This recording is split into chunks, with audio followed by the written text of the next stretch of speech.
Hello, everybody. How are you today? This is my maiden voyage on YouTube, and I am so happy for all of those of you that are going to join us today. If you do come in here, just leave me a comment, let me know that you're here. Otherwise, I probably won't know who was here and who wasn't. My name is Barbara Moore, and my handle is Catch Your Breath 60. So I have a few chronic illnesses. I have chronic obstructive pulmonary disease, COPD, which has led to heart failure, and I have osteo as well as rheumatoid arthritis. I have gout right now in my hand. It's so painful. Um, I also have low kidney function and all of those other things that come with having COPD, and specifically unmanaged COPD. So, according to the National Council on Aging, over 80% of us that are 65 and over will actually have a chronic illness, will actually develop a chronic illness. 11% will have COPD, 14% will have heart failure, 27% will have diabetes, and a whopping 31% will have arthritis.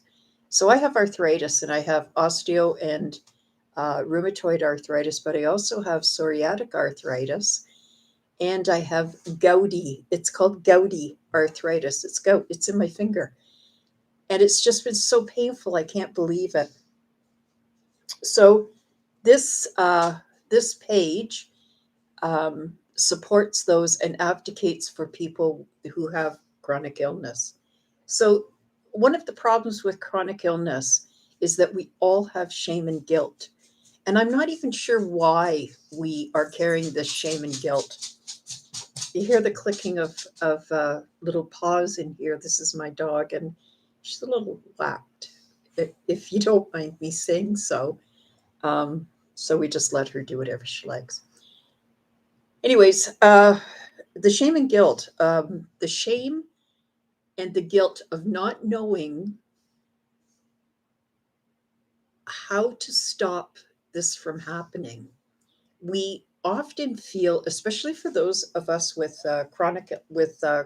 COPD, we often feel that we would have, should have, could have done something a little bit different than we did. We don't take into consideration the circumstances that put us in the path of what happened to us and what the final outcome was. We didn't know when we were doing these things that things were going to work out this way. We smoked, and most people who have COPD got it from smoking. We smoked, and we realized that we brought this on ourselves by smoking.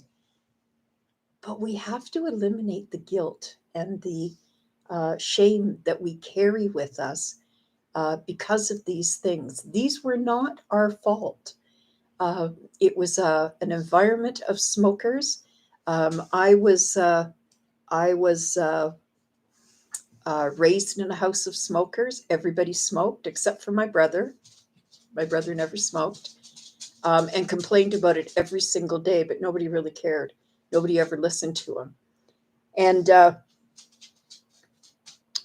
I see people carrying the shame and the guilt all the time. So I wear oxygen. Not everybody is at the stage where they have to wear oxygen, but some of us are. And the stepping stone from being diagnosed with COPD and then going on to wear oxygen is a pinnacle. It changes everybody's life. That is a life-changing situation when you have to wear oxygen. And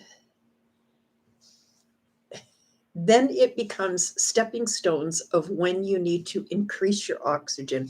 We do know that if we are wearing oxygen, and if we have a chronic illness, um, it is going to get worse. We know this. We know this. We're told this. It's going to get worse. But we nary believe it. And we carry around this mantra of COPD will never have me. But in essence, it is a chronic disease that is going to get better. There is no cure for it yet. I am holding out hope that there's going to be a cure at some time in our future. I hope it's in my lifetime. And it might not be for me, but I would love to see it for other people. I would love to see other people who acquired COPD and don't have to go through the agony that the rest of us have gone through. So I think it would be wonderful if we could have um, some kind of a cure or some kind of a medical advancement. And like I said, even if it's not for me, if it's for other people, right? So it's really hard, you know. Uh, you can't walk upstairs. You can't get into the bathtub. You can't barely go to the bathroom without getting short of breath, panting for breath, and not knowing how to position yourself and control this shortness of breath. I know that some people can't walk up the stairs, and I'm one of them. Most of you have seen my stairs and my ability or inability to get up and down them, right? And so we went out and bought a stepper, a chair lift, whatever, to get up and down my stairs. And I don't have that many stairs, but it's what I had to do in order to make myself more comfortable. I also bought a scooter. I love my scooter. I go with it everywhere, and I try to go guilt free without, saying, well, I should be walking, or I should be doing this, or I should be doing that. I absolutely love my scooter. And I got a bath lift.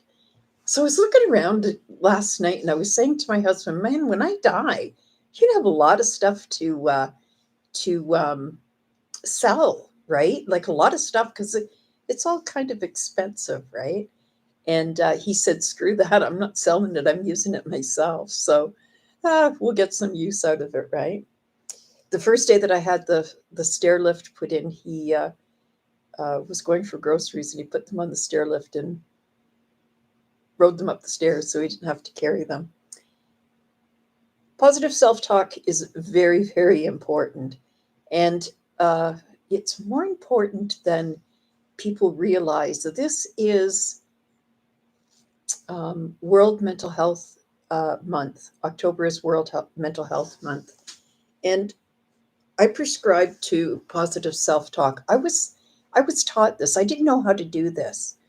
When I was first diagnosed, very shortly after I was first diagnosed, most of you have heard my story. You don't want to hear it again, but um, I had a sudden cardiac arrest, and when I woke up in the 5 days later in the ICU, the first one that was there was my daughter and my husband and my sons, and well, a barrel of their friends too. Everybody knows who they were, but um, the first thing that my daughter said to me, she is a social worker, and she said, you do not feel guilty about this. This is not for you to worry about how it got here, or you cannot bear the guilt of this disease. And for us baby boomers, right? Like we uh, we really partied hard. We worked hard. We partied hard. We had, we had that kind of a life, right? It was just so busy all the time. We often didn't worry about positive self talk. And I don't even remember saying things like this to my kids, like, positive self talk, positive self talk. Um, what are you saying to yourself when you're talking to yourself? Are you saying, I am such an idiot. I am so stupid because I did this. And, I can't give myself a break and so forth. It's terrible. It is absolutely awful to be um,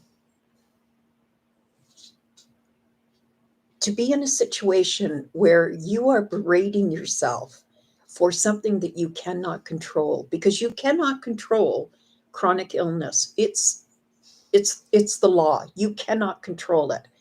And no matter how much people say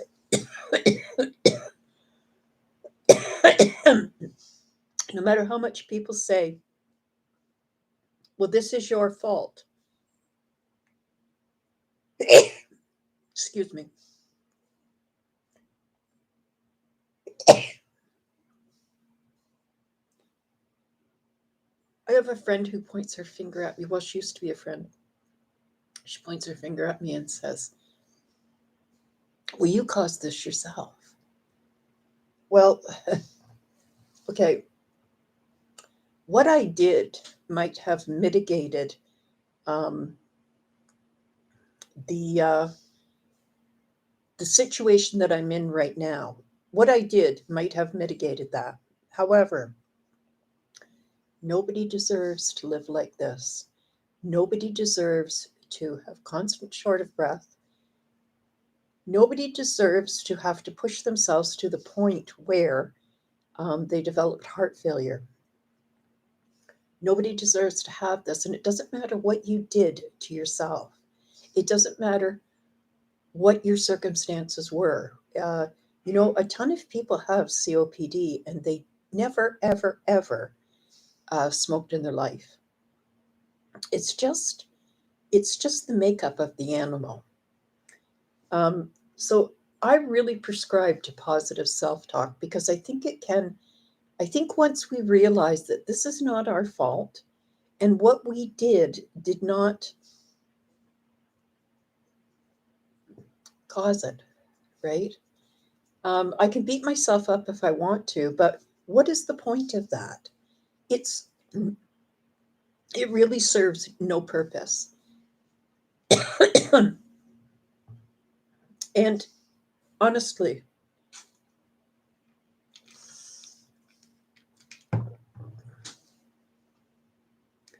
when you look at a chronic illness, um, all aspects of your life are affected. Every person in your life is affected by your chronic illness. It affects your mental, your physical health, your mental and physical health, your family, your social life, how you do that, how you do social life, your finances, definitely. I was only 60 when I was diagnosed and when I first got sick. And I had an employer who was just so happy to let me go. They offered no help whatsoever. And I tried and tried and tried to go back to work. And finally, I had to give it up, right? So, your employment, it takes away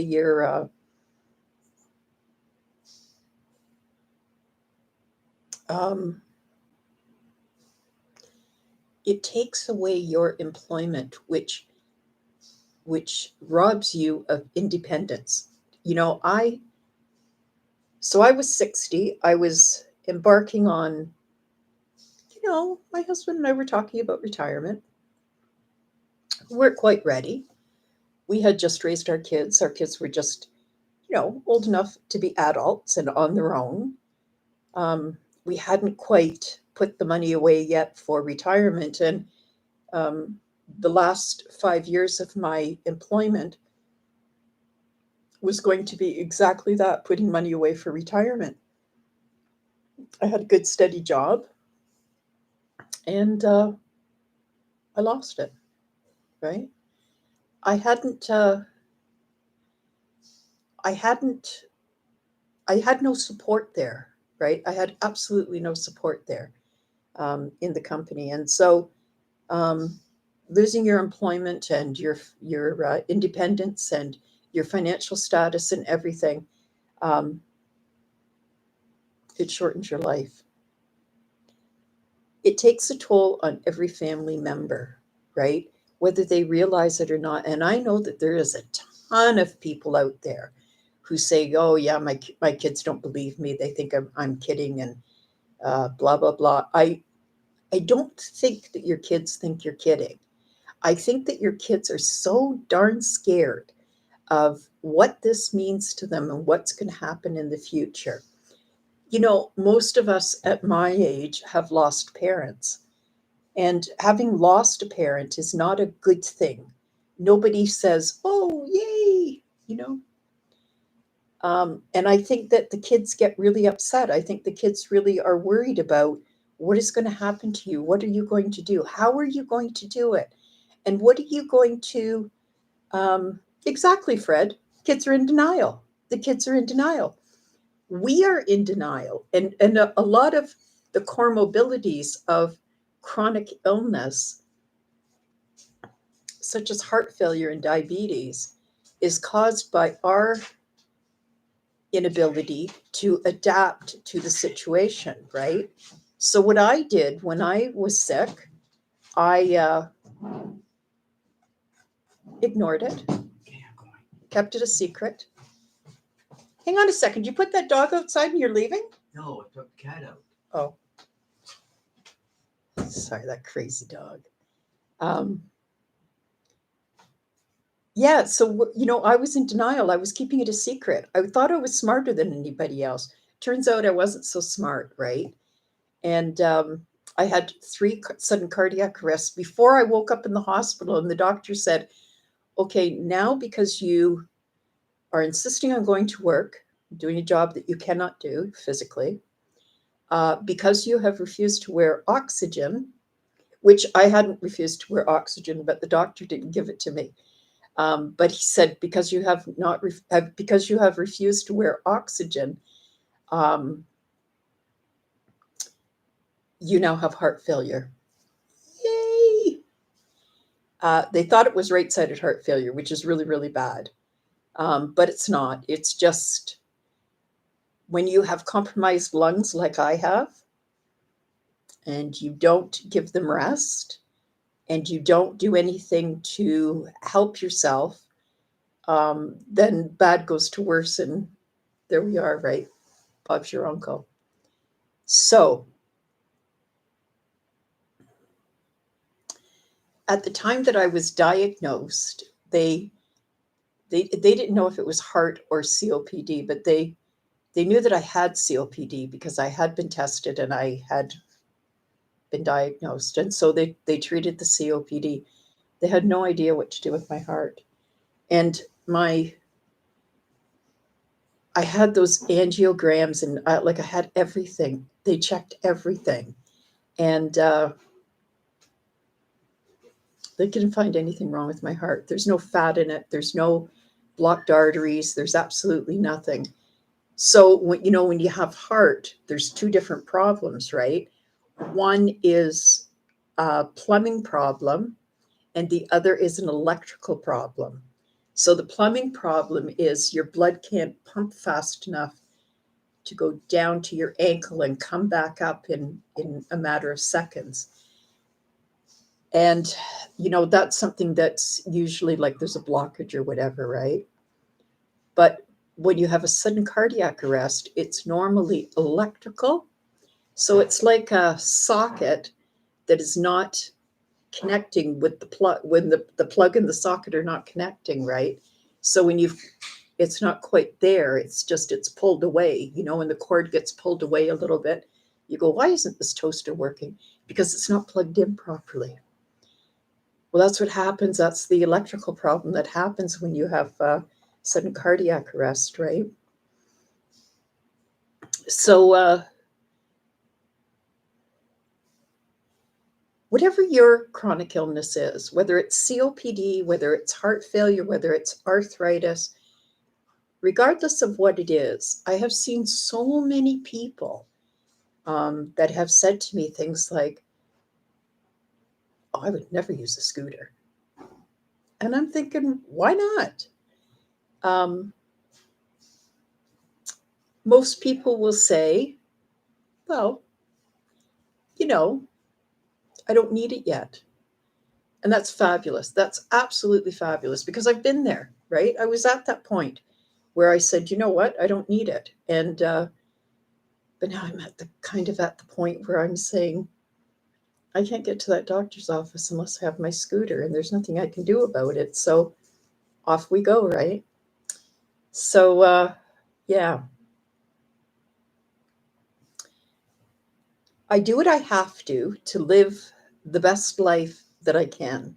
And that's the part of chronic illness that will never get me, because I'm willing to do those things that, like putting in a stair lift and a bath lift and having help with all of that stuff in and out of, you know, wear my BiPAP and stuff like that, right? So I hope that I hope that you get a diagnosis if you have a chronic illness. I know most of the people here have COPD, and you're all from my COPD um, page at Catch Your Breath 60. But I'm wondering how many people, how did people get their diagnosis? How did you manage that? What made you go and get your diagnosis? For me, it was shortness of breath. I couldn't breathe, and um, I said to my daughter, my goal will be. Oh, Karen. Oh, good. Dottie, Fred, Norma, Dottie, Ann, Janice, Norma, Emily. Thank you for joining us, everybody, today. So, what made you get your diagnosis? What made you go and get and finally give in and say, because we didn't do that. We didn't just do this voluntarily, and I can't be the only one that didn't do it voluntarily. And it's really striking when you are diagnosed and something happens to you and you think, I don't want to deal with it. I certainly didn't want to deal with it. I wanted to hide it for as much as I can. Oh, yes, Terry, I hear you. You couldn't breathe and your work called an ambulance. How did that go for you? Because a couple of things happened that on that day. Um, a couple of things happened on that day. First of all, you could no longer hide it from your employer if they were the ones who called the ambulance, right? You hear that crazy dog back there, just ignore her. Yeah, so uh, couldn't hide it from your employer anymore. And when I got sick and I was in the hospital for about 4 months, and I couldn't hide it from my employer anymore. But they didn't care because they knew that if they just waited it out, that I would eventually quit, which is exactly what happened. They offered me no help whatsoever. Um, and they just waited, right? Well, Karen, I think that that's true with you. I think that 25 years, yes.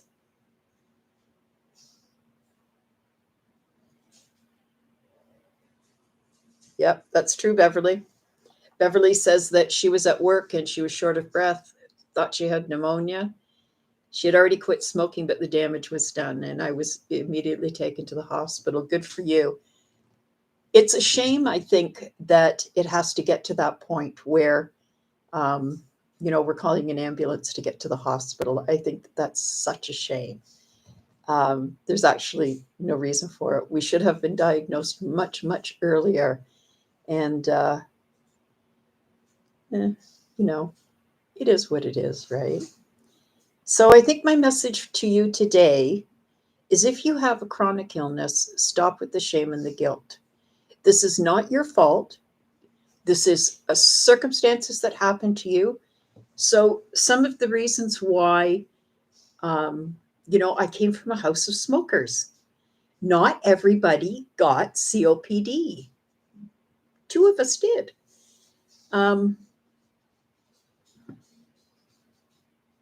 we have to learn to let go of the guilt and the shame. This is not our fault.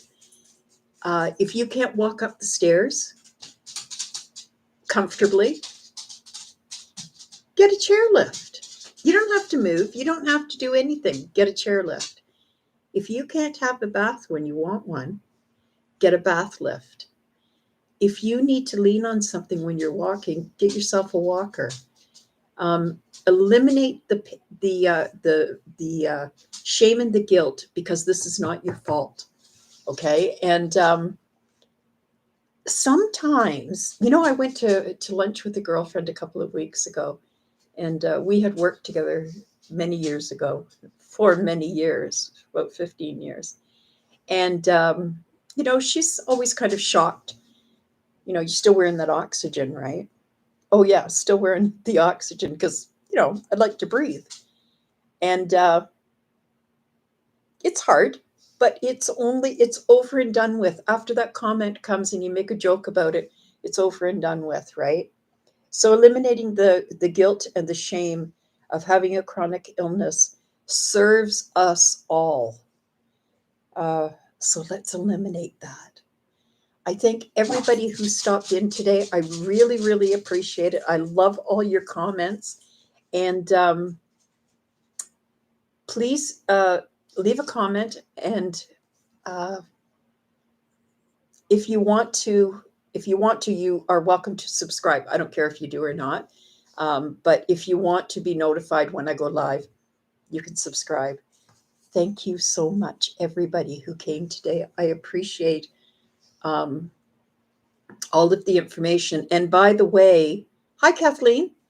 And by the way, Derek is in the hospital, so there will be no Zoom tomorrow for anybody who is coming tomorrow. He might be back next week, but we'll see. Thank you so much. This is Barbara Moore for Catch Your Breath 60, and I appreciate every one of you.